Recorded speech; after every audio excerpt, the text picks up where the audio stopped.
Adiala jail Rawalpindi में 190 million pound reference की समाअत के लिए एहतसाब अदालत के जज नासिर जावेद राना अडियाला जेल पहुंच गए। बुशरा बीबी भी अडियाला जेल पहुंच गईं। मजीद जानते हैं डॉन न्यूज के नुमाइंदे ताहिर शिरानी से। जी ताहिर, अपडेट कीजिएगा। जी बिल्कुल, देखिए सेंट्रल जेल अडियाला में 190 मिलियन पाउंड रेफरेंस केस की समाअत नासिर जावेद राना करेंगे और एहतसाब अदालत के जज भी अडियाला जेल पहुंचेंगे, जबकि मुलजमा बुशरा बीबी अपने वकला ज़हीर अब्बास चौधरी और उस्मान रियाज के हमरा भी अदालत पहुंच चुके हैं, जबकि नैब टीम में सरदार मुजफ्फर अब्बासी की सरबराही में अडियाला जेल पहुंच चुके हैं।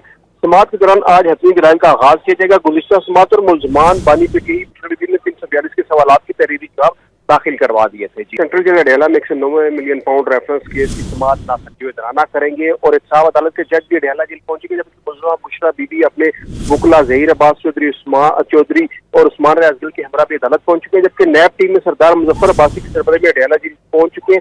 समाअत के दौरान आज हतमी गिरान का आगाज किया जाएगा। गुज़िश्ता समाअत और मुलजमान बानी पीटीआई ने 342 के सवालात के तहरीरी जवाब दाखिल करवा दिए थे। जी बहुत शुक्रिया ताहिर।